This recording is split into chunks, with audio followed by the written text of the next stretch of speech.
जैसा बाबा साहब चाहते थे। कैसा चाहते थे बाबा साहब? कि जिसमें स्वातंत्र, समता, बंधुता ये सब के लिए बराबर हो, कोई छोटा नहीं, कोई बड़ा नहीं, स्त्री पुरुष सब समान हो। ऐसा देश जो है बाबा साहब ने, ऐसे देश की कल्पना बाबा साहब ने की थी। प्रत्येक के मन में अपनेपन का भाव हो। राष्ट्र का मतलब क्या होता है? अपनेपन की भावना। यानी यहाँ कौन बड़ा है, कौन छोटा है, कौन किस जाति धर्म का है, इससे मतलब नहीं। इससे मतलब होना चाहिए कि वह इस देश का है, इस राष्ट्र का है, मतलब अपनेपन की भावना। आप कह सकते हैं कि हमारा देश तो संविधान के अनुसार चल रहा है, ऐसे बहुत लोग बोलते भी हैं। लेकिन क्या वास्तव में ऐसा है क्या? आज की तारीख में देश सही में संविधान के अनुसार चल रहा है?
क्रांती सूर्य तू, शिल्पकार तू, भारताचा बोधिसत्व मूक नायका. मोडल्या रूढी त्या परंपरा, दिव्यतेच्या तूच सकल न्यायदायका. जीवन तुझे आम्हास प्रेरणा, दाही दिशा तुझीच गर्जना. गर्जना भीमराया, माझा भीमराया. भारताचा पाया, माझा भीमराया. आला उद्धराया, माझा भीमराया. स्पर्शिले तू ओंजळीने, खुले केले पाणी चवदार तळ्याचे. हक्क देऊन माणसाचे, केले सोने पीडितांच्या जीवनाचे. शिका संघटित व्हा आणि संघर्ष करा. शिका संघटित व्हा आणि संघर्ष करा. मार्ग प्रगतीचा दाविला दिना. भीमराया, माझा भीमराया. भारताचा पाया, माझा भीमराया. आला उद्धराया, माझा भीमराया. राष्ट्र चेतना प्रेरणा मंच यांची एकूणच जी मांडणी केली ती निश्चितच पटण्याजोगी असेल. आणि निश्चितच त्यामागे जर कोणाचे प्रश्न असतील तर ते देखील हा मंच आजच नाही तर केव्हाही त्या प्रश्नांना उत्तर द्यायला तयार राहील. मगाशी म्हटल्याप्रमाणे ये भारत की भूमि है, भेदों में बटी है. राष्ट्र निर्माण केवल एक सपना नहीं, ये वक्त की पुकार है. राष्ट्र केवल एक कल्पना नहीं, राष्ट्र एक सच्चाई है. लेकिन इस सच्चाई तक पहुंचने के लिए तुम्ही, आम्ही प्रयत्नशील होणं आवश्यक आहे किंवा नाही, हा प्रश्न निश्चितच भारतीय म्हणून तुमच्या आणि माझ्या मनात निर्माण झाला पाहिजे. हा प्रश्नच निश्चितपणे, हा प्रश्नच कदाचित कुणाच्या मनात येऊ नये अशी व्यवस्था आपल्या समोर आहे. त्यामुळंच राष्ट्र चेतना प्रेरणा मंच आज या ठिकाणी जे कार्य करतो आहे ते तितकंच मार्मिक आणि प्रभावी तुम्हा सगळ्यांच्या साथीमुळे राहील याची शाश्वती मला या ठिकाणी वाटते. राष्ट्र निर्माता जयंती ही का बरं सादर व्हावी, मला वाटतं आतापर्यंतच्या एकूणच सादरीकरणामधून तुम्हाला ते स्पष्ट झालंच असेल.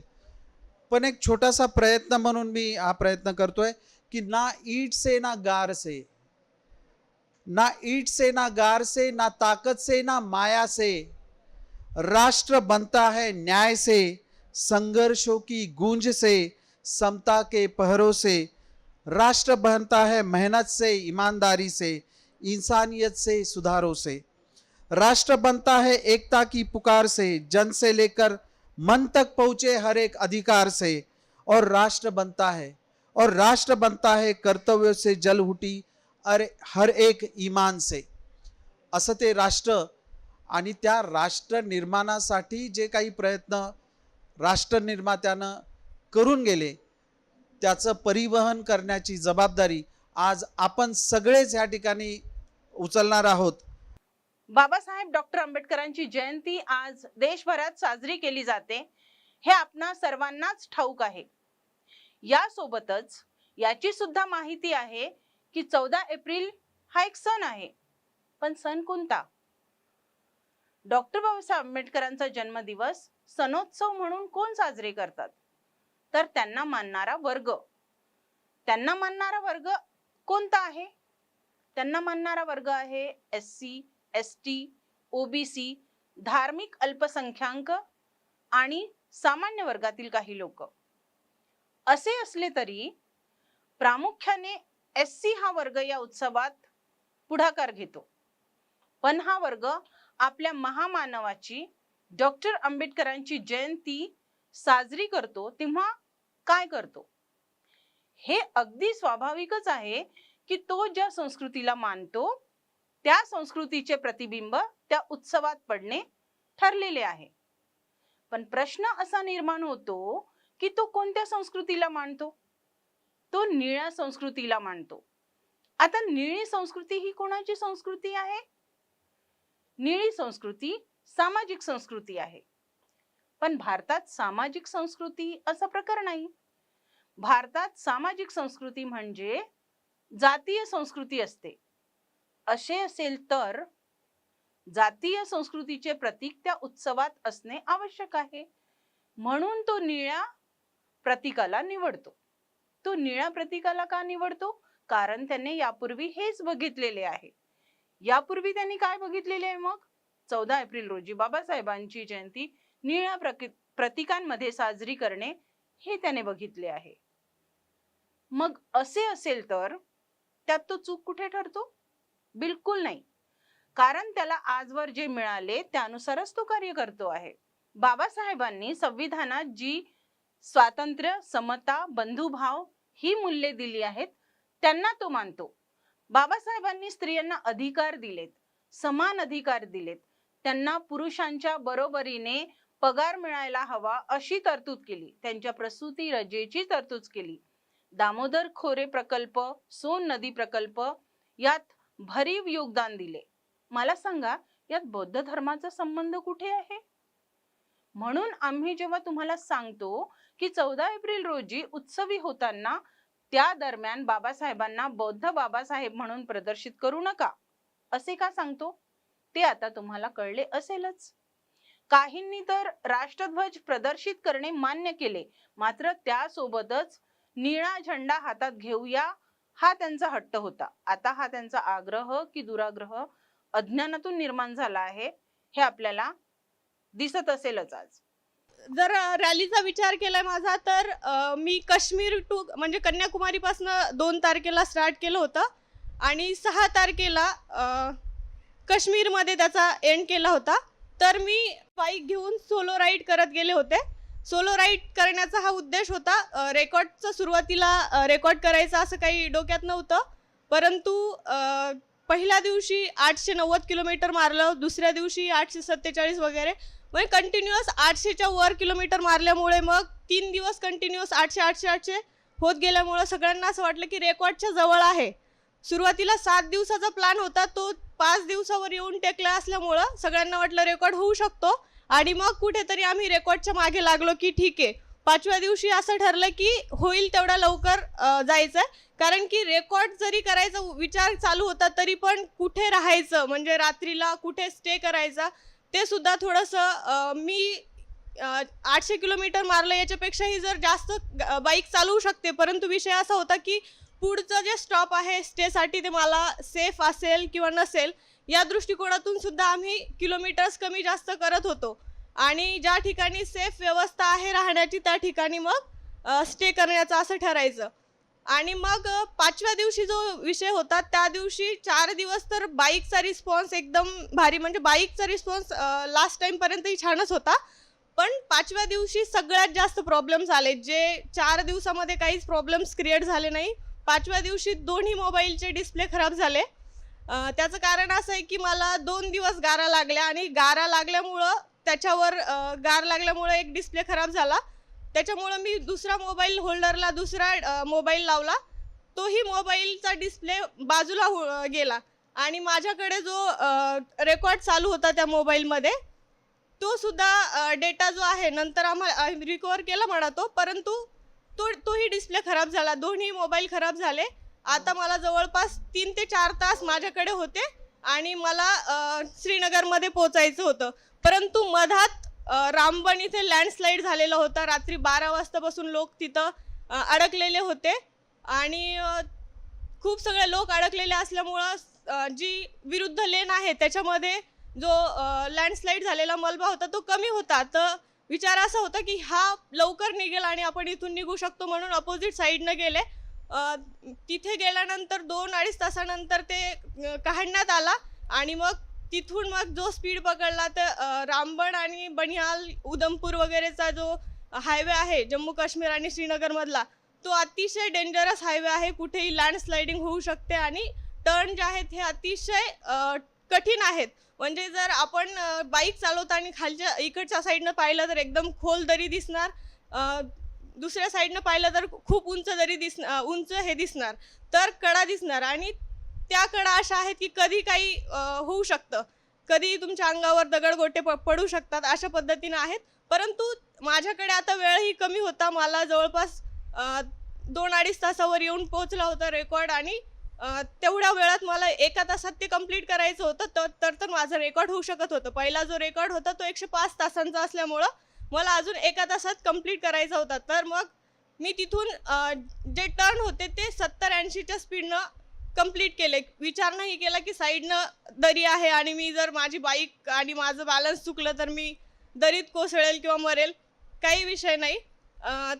शेवटच्या दिवशी जे माझे मेंटॉर आहेत ते म्हणले होते की जर रेकॉर्डच करायचं आहे, मला तर माहीत नव्हतं तुम्हाला रेकॉर्ड करायचं आहे, पण जर आता रेकॉर्डच करायचं आहे तर रिस्क ले लो.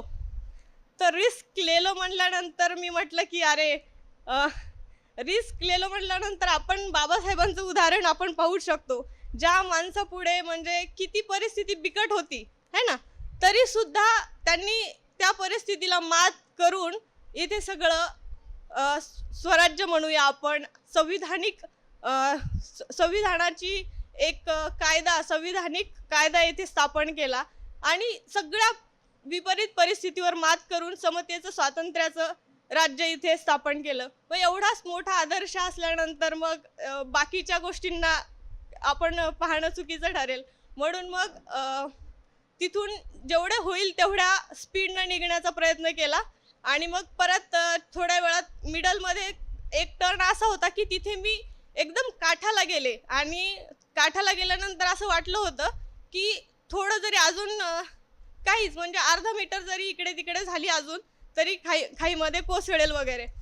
पण मग थोडंसं मनात भीती आली, परंतु मग पुन्हा एक चे गवेरांचं छान असं वाक्य डोक्यात आलं की मैंने कब्रिस्तान में उन लोगों की कब्र भी देखी है जिन्होंने ये सोचकर क्रांति नहीं की काही मारे नाही जाई. आणि हेच विचार करून जर मी इथून अजून सोडून जाते तर हे चुकीचं आहे. मरायचं तर तसंही आहे, पण चांगलं काहीतरी करून मरावं, किंवा आपण जे विचार केलाय ते घडवून मरावं.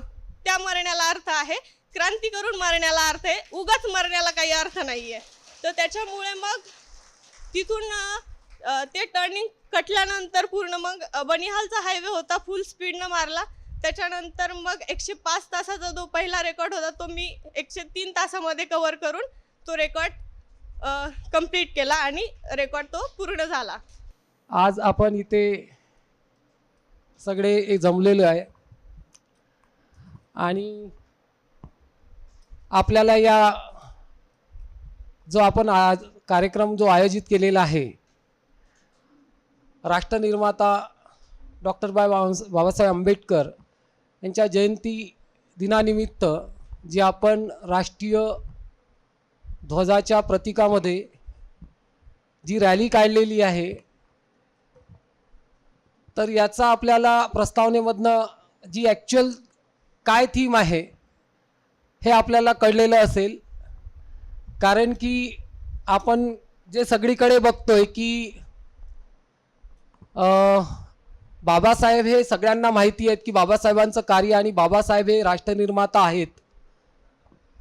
तर मग त्यांची ओळख एका विशिष्ट समुदायापर्यंत न राहता त्यांना त्या एका विशिष्ट बॅरियरमधून कशा पद्धतीनं काढल्या जावं, तर याकरता आम्ही हा जो प्रत्येक वर्ष एक प्रयत्न करत असतो.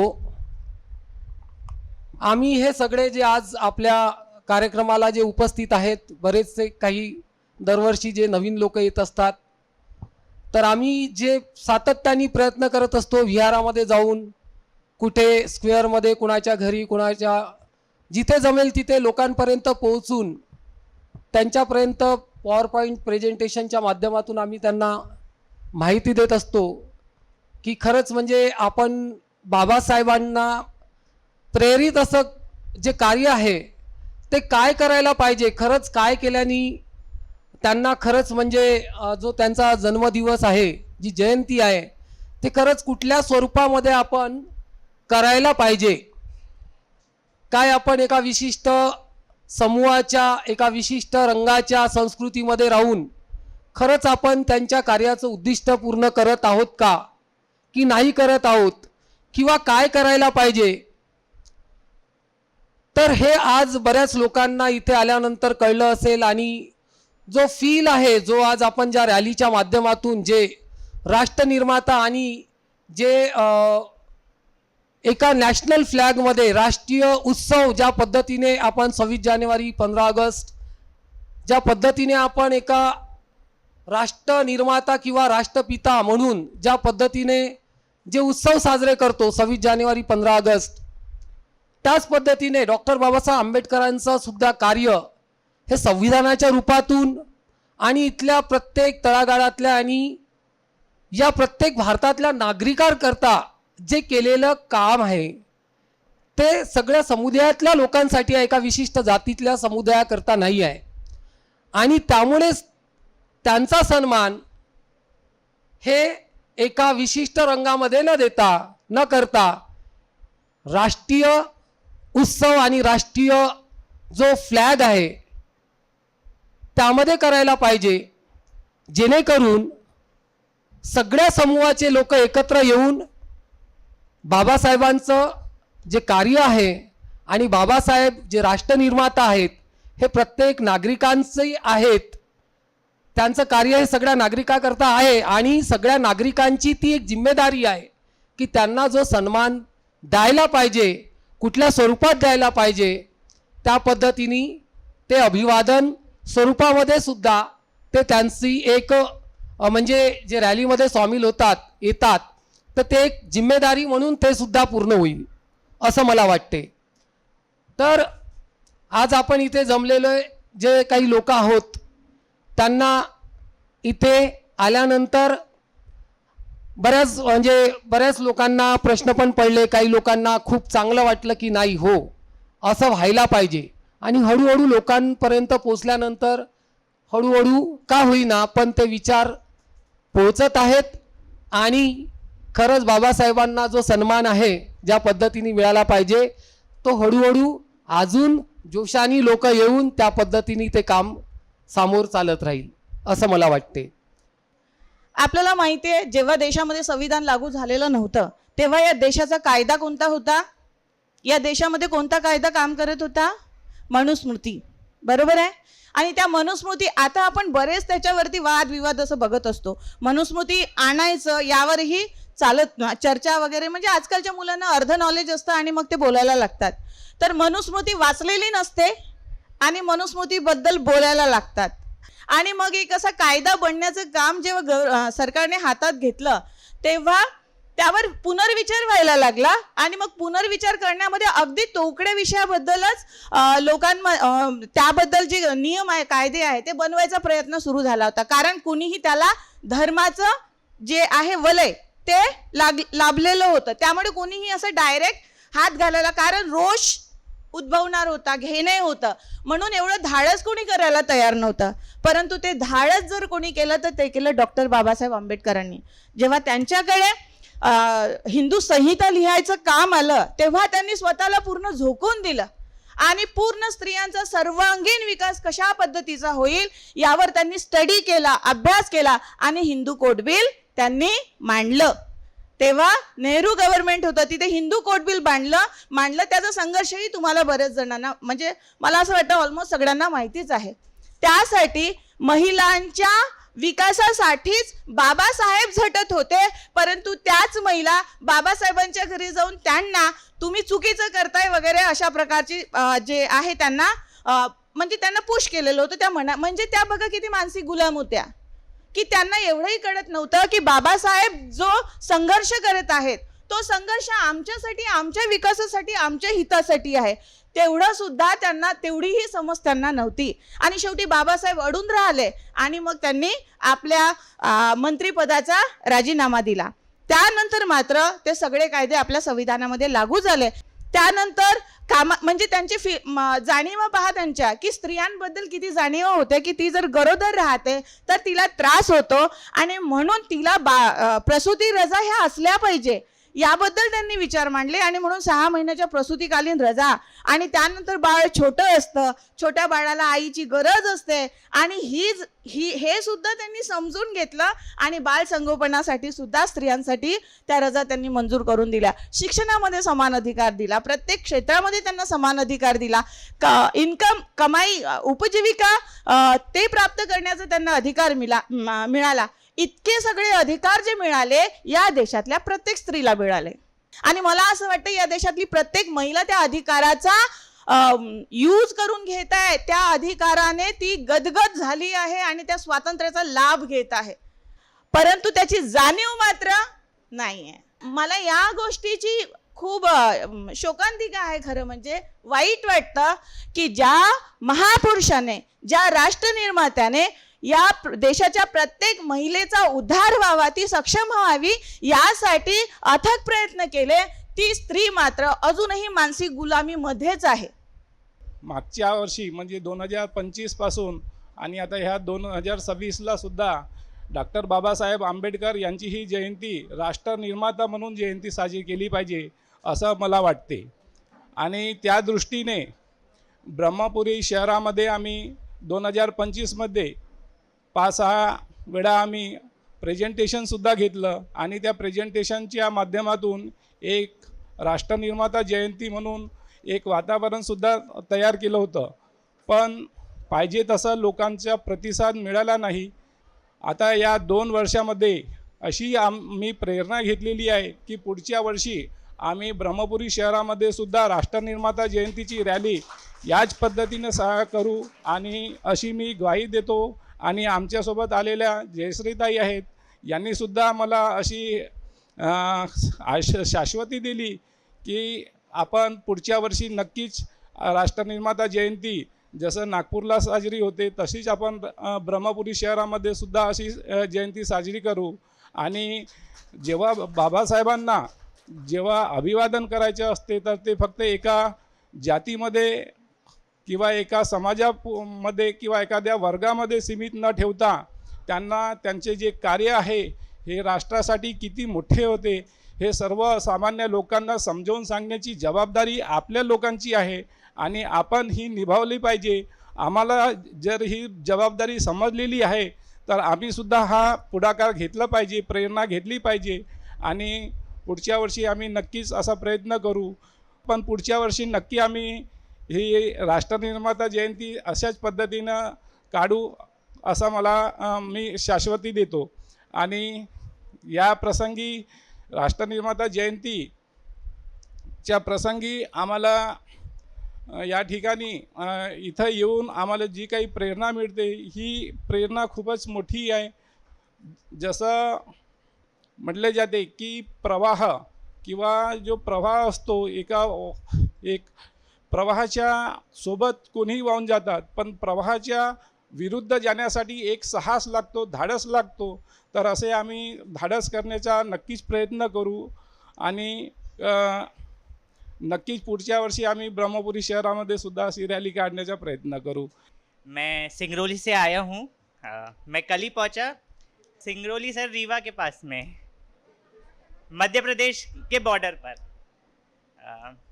2022 में पहली बार राष्ट्र निर्माता जयंती में मैं आया था और 2022 के बाद 2026 में दूसरी बार मैं इस कार्यक्रम के लिए यहाँ आया. और यानी मुझे जानकारी तो है ही, गोंदिया में, भंडारा में और अन्य अन्य जिलों में जयंती का सेलिब्रेशन किया जा रहा है. तो मेरी यही इच्छा है कि अगले साल हम हमारे ज़िले में भी इसके लिए प्रयास करेंगे और कार्य को आगे बढ़ाएंगे. हम महापुरुषों की जयंतियाँ क्यों मनाते हैं? वह इसलिए कि उनके आदर्शों को आत्मसात कर, उनके आदर्श, उनके विचार, इनको आत्मसात कर उन्होंने जो स्वप्न हमारे देश के लिए देखा था, बाबा साहब ने, महामानव बाबा साहब ने जो स्वप्न हमारे देश के लिए देखा था और वैसा समाज बनाने के लिए हम क्रियाशील बने, इसलिए जो है हम महापुरुषों की जयंतियाँ मनाते हैं और उसीलिए मनानी भी चाहिए. लेकिन केवल जयंतियाँ नहीं मनानी है, तो जयंतियाँ मनाने के लिए जो हमें सम्यक संकल्प लेने हैं वो लेके उन महापुरुषों की जो राष्ट्र की कल्पना थी उसको साकार करने के लिए हम क्या कर सकते हैं, इस पे चिंतन मनन जरूर करना चाहिए.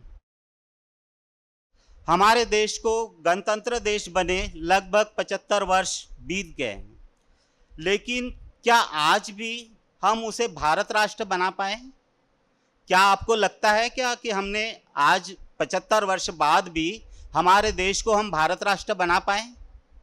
लगता है आपको? नहीं बना पाए. जैसा बाबा साहब चाहते थे, कैसा चाहते थे बाबा साहब?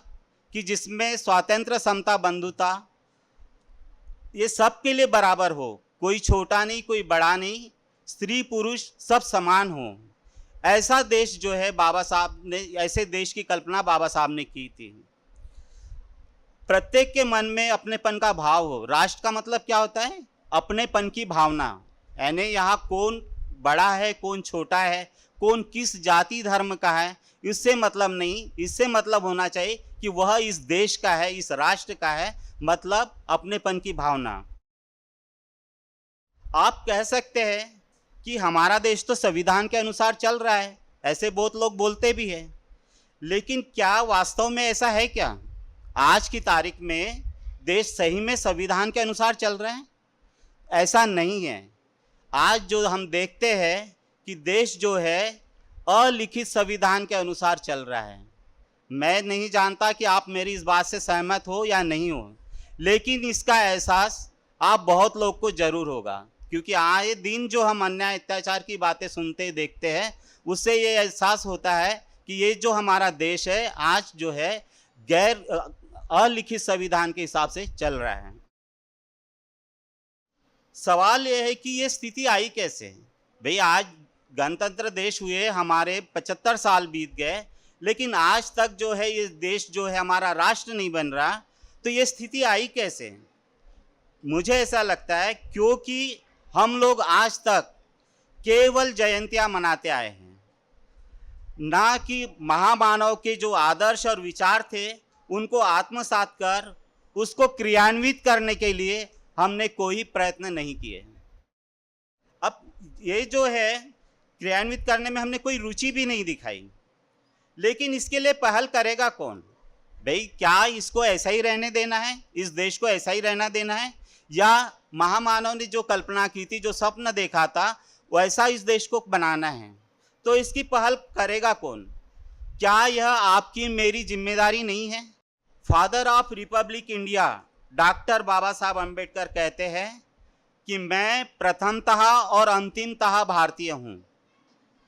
इस भारतीयत्व की बात आम लोगों में रुझाने के लिए कार्य करने में हमने कोई दिलचस्पी नहीं दिखाई। हम बाबा साहब केवल हमारे यानी केवल दलितों के, केवल अछूतों के, ऐसा ही हम बताते हैं, दर्शाते आए, और आज भी हम वही कर रहे हैं। इसी का यह परिणाम है कि देश जो है वह राष्ट्र नहीं बन पाया। आपको क्या लगता है, एक पल मान भी ले कि आज भी हमें कुछ करने की जरूरत नहीं है, कोई ज़रूरत नहीं है, जैसा चल रहा ठीक चल रहा है, तो आने वाली पीढ़ियों को हम कैसा देश सौंपेंगे? यदि हम ऐसा सोचते हैं कि भाई जो चल रहा ठीक चल रहा है, हमें क्या करना है, तो आप कल्पना कीजिए कि आने वाली पीढ़ियों को हम कैसा देश सौंपेंगे। और आप जानते हैं कि यहाँ पे जो 4 वर्ण की व्यवस्था थी, उसमें के अंतिम वर्ण के लोगों को जो है हमारे ऊपर, निचले तबके के लोगों के ऊपर अत्याचार करने के लिए बड़े पैमाने पर दूसरे लोग जो है वह प्रशिक्षित कर रहे हैं। यदि हम आज भी इस बात को नहीं समझते कि भाई जैसा चल रहा ठीक चल रहा है, हमें भारत को राष्ट्र बनाने में कोई दिलचस्पी नहीं लेनी चाहिए, तो आप समझिए कि ये जो अन्याय अत्याचार जो बढ़ रहे हैं वो और किस प्रकार बढ़ेंगे और कितने लेवल पे बढ़ेंगे। वही द पीपल ऑफ इंडिया, हम भारत के लोग, यह भावना लोगों में विकसित हुई तो ही यह देश भारत राष्ट्र बन सकता है। यदि यह अपनेपन की बात यदि हम विकसित नहीं कर पाए सभी लोगों में, तो हमारा देश कभी भी राष्ट्र नहीं बन पाएगा। इस भावना को लोगों में विकसित करने के लिए कार्य करने की हमारी अपनी जिम्मेदारी है। और आज इस जयंती पर ऐसा हम संकल्प ले तो आज जयंती मनाने के सही मायने हैं। अब आप कहेंगे कि भाई यह कैसे संभव है? भाई राष्ट्र तो बनना है, बाबा साहब का सपना जो है वो पूरा होना है, उसके लिए हमें प्रयत्न करने हैं, तो ये कैसे संभव है? तो इसके लिए एक छोटा सा अनुभव जो मैं शेयर करना चाहता हूँ।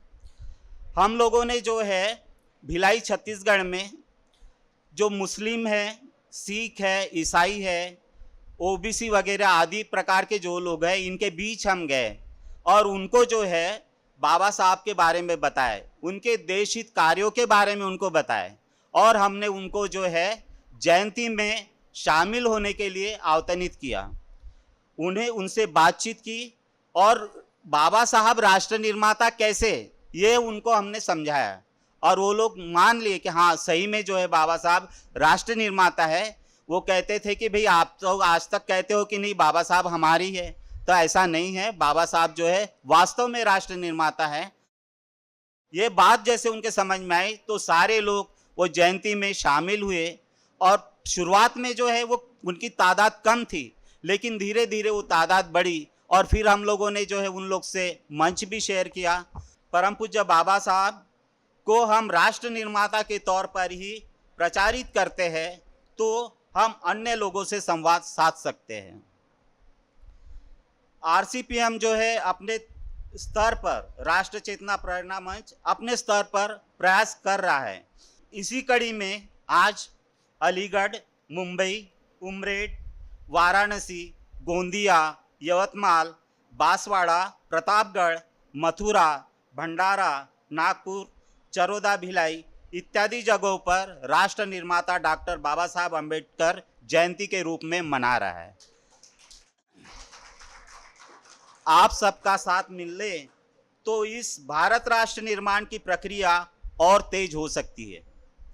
बहुत जल्दी आपको राष्ट्र निर्माता डॉक्टर बाबा साहब अम्बेडकर जयंती और भी जगह बढ़ती दिखेंगी। जैसा कि आपने सुना, हमारे ब्रह्मपुरी के साथी, बैतूल के साथी, जिन्होंने अभी आपके सामने अपना मत व्यक्त किया कि हम भी जो है अगले वर्ष से इसी तरह से जो है जयंती मनाएंगे। इस प्रकार जो है हम ये बाबा साहब की जो जयंती है राष्ट्र निर्माता के तौर पे पूरे भारत भर में हम फैलाना चाहते हैं।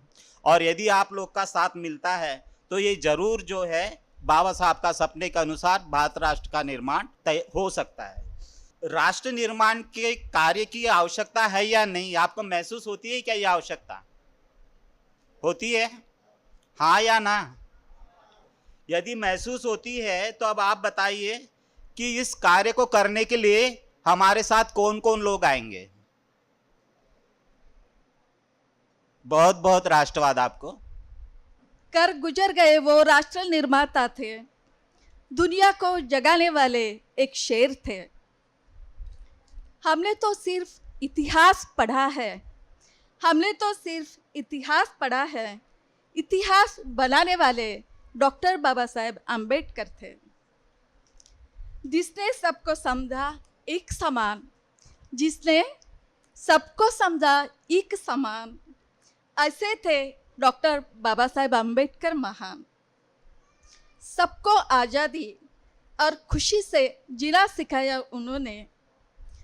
स्वतंत्रता, समता और बंधुत्व का नारा दिया डॉक्टर बाबा साहेब आम्बेडकर ने। असे ते वो राष्ट्र निर्माता, राष्ट्र चेतना प्रेरणा मंच ज्यांनी या कार्यक्रमाचे आयोजन केलेले आहे। आणि एवढंच नव्हे तर या कार्यक्रमाला यशस्वी सुद्धा बनविले आहे। त्याच्यामुळे RCPMच्या पदाधिकाऱ्यांना राष्ट्रवाद दिल्याशिवाय हा कार्यक्रम अपूर्णच राहील असं मला वाटतं। त्याचप्रमाणे आज सर्व श्रोते किंवा जे उपस्थित आहेत आणि शांत चित्ताने ज्यांनी आमचे सर्व प्रोग्राम्स ऐकून घेतले, त्यांना त्याचप्रमाणे बाईक रॅलीमध्ये उपस्थित झालेले, सहभागी झालेले आमचे सर्व बंधू आणि भगिनी, विशेषतः एवढा उन्हामध्ये सुद्धा त्यांनी एवढा लांबचा प्रवास इथपर्यंत आणले, त्यांना तर अगदी मनापासून मी राष्ट्रवाद देते। त्याचप्रमाणे मराठा सेवा संघ ज्या सभागृहामध्ये आज आपण आत्ता बसलेले आहोत, ते त्यांनी उपलब्ध करून दिल्याबद्दल ते साधुवादास पात्र आहेत। त्यांना खूप खूप धन्यवाद। आजच्या कार्यक्रमाचे प्रास्ताविक श्रीमा शालिनी शंभरकर मॅडम यांनी अतिशय सुंदर सुलभ पद्धतीने राष्ट्रवाद म्हणजे नेमकं काय हे आपणा सगळ्यांच्या निदर्शनास आणून दिलं आणि त्यामुळे त्यांना खूप खूप राष्ट्रवाद। कार्यक्रमाचे प्रमुख मार्गदर्शक माननीय अरविंद रामटेके सर यांनी ही माहिती तर दिलीच, पण त्यासोबतच त्यांनी अतिशय मार्मिक उदाहरण दिलं। RCPMचा लोगो तायडे सरांनी केलं, तो तर खूपच म्हणजे कौतुकास्पद आणि ते साधुवादास पात्र आहेतच, त्याच्यामुळे त्यांना खूप खूप साधुवाद। आमच्या प्रत्येक पुस्तकाचं काम अगदी अथक पद्धतीनं भवते शशी भवते सर आणि त्यांच्या सहचारिणी वंदना भवते यासुद्धा जिकिरीनं करतात, त्याच्यामुळे त्यांनासुद्धा खूप खूप साधुवाद। आजच्या कार्यक्रमामध्ये काव्या हिने अतिशय सुंदर गीत आपल्यासमोर प्रेषित केलं, त्याच्यामुळे काव्याला माझ्याकडून खूप खूप राष्ट्रवाद। या क्षणाला जिथे आपण कार्यक्रम घेत आहोत, अगदी तशाच प्रकारचा कार्यक्रम उत्तर प्रदेशातील मथुरा, अलीगड, वाराणसी, बांसवाडा राजस्थान आणि भंडारा, मुंबई, यवतमाळ, तसेच गोंदिया, सिंगरौली मध्य प्रदेश आणि धनबाद झारखंड या ठिकाणी सुद्धा RCPMच्या माध्यमातून जयंती राष्ट्रध्वज साजरी करत आहेत। त्या सर्वांचे या प्रसंगी खूप खूप अभिनंदन आणि त्यांना सुद्धा राष्ट्रवाद.